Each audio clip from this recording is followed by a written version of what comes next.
I'd planned to do some astrophotography with the new moon coming, but the weather forecast wasn't looking promising. I wanted to do it at a lighthouse, so I decided to try and find a new one for the daytime outing, as there would be no sunrise with all this cloud. I went to Google and found this list from the Nova Scotia Lighthouse Preservation Society.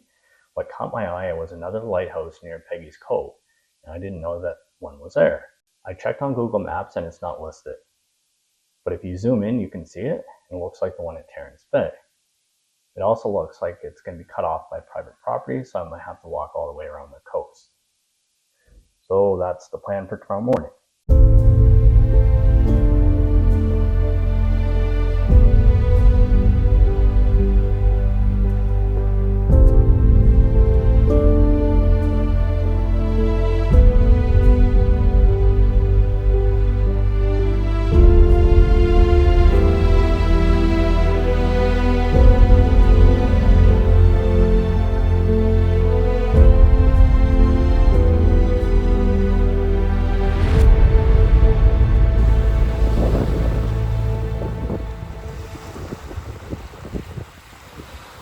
There were no trespassing signs everywhere, so I would have to go the long way around, but you can see the lighthouse from where I parked. But first I had to don on winter clothing as it was minus 17 with the wind.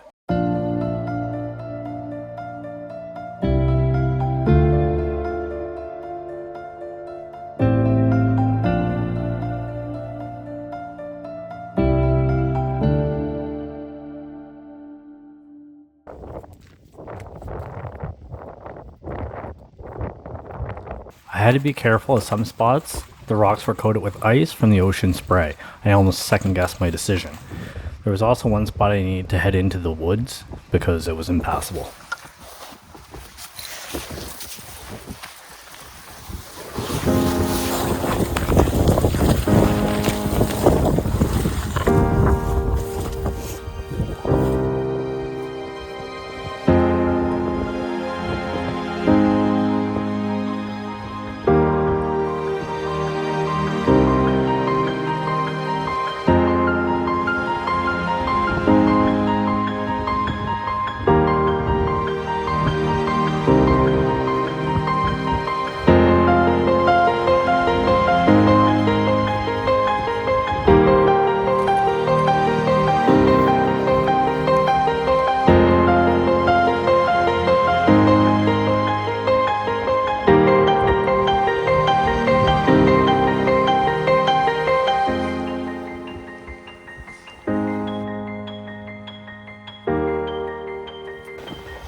I got distracted by the crashing waves here, specifically the water flowing through the seaweed. I set up my camera to try and capture a long exposure after the wave had passed, using a cable release to get it at the right time, and an ND filter to bring it to about half a second.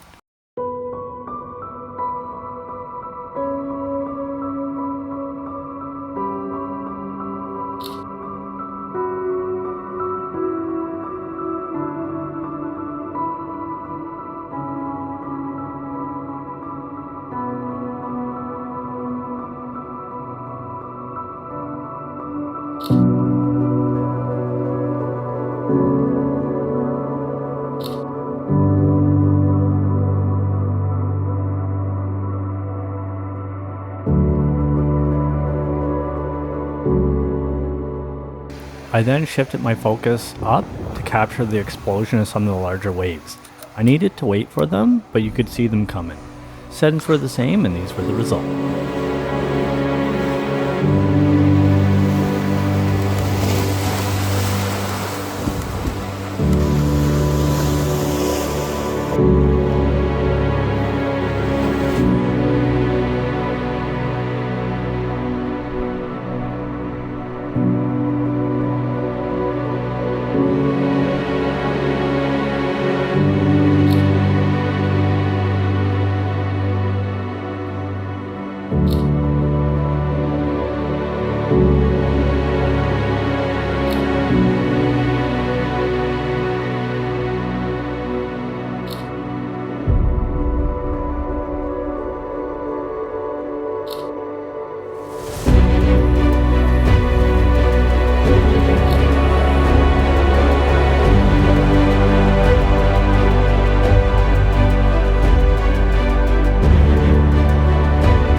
Made it to Paddy Head Lighthouse.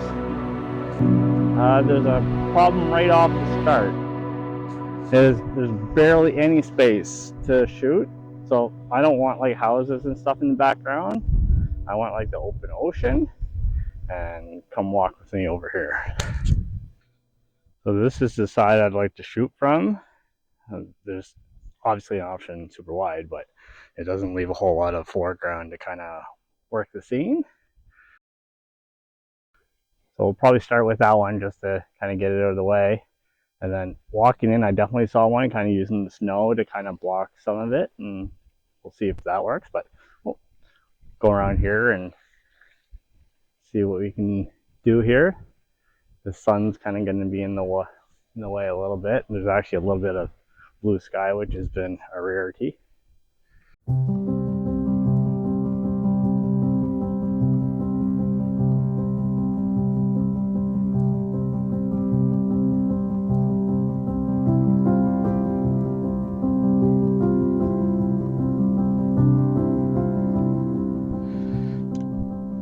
I'm kind of looking for lines, and obviously here in the rock, and there's a nice leading line right up into that, and also gets the sun out of view.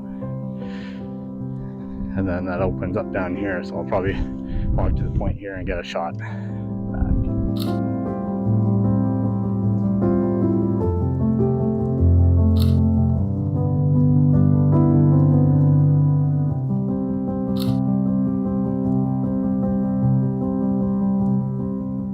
I think I got those shots around. Now I'm gonna go all the way to the end there, and well, I'm gonna grab my filters and tripod first. And clouds aren't moving very much, but we'll see what a 30-second exposure or maybe a minute exposure does here.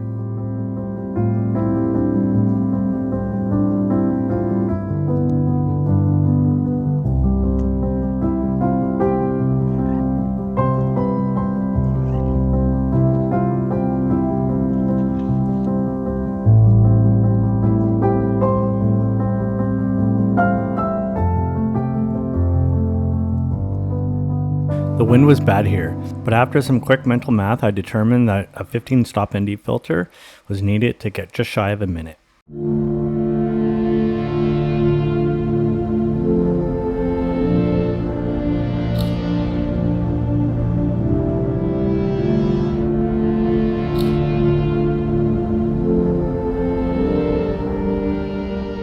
Here's the snow I was talking about. Get down. Let's see if I can find these trails that might work as the leading lines and old animal trails.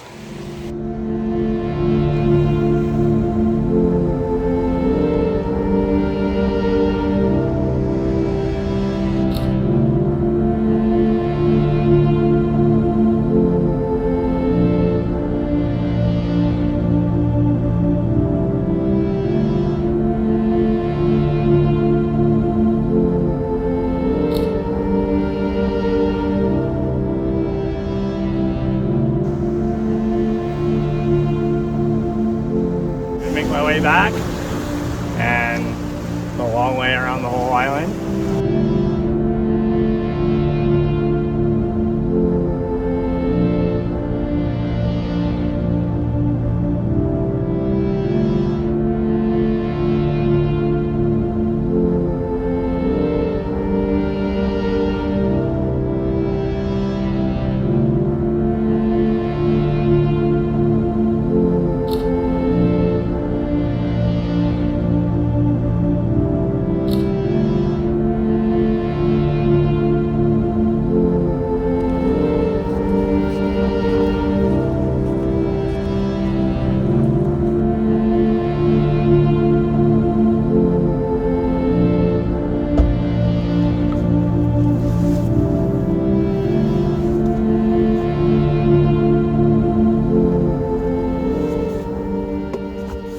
Thirsty.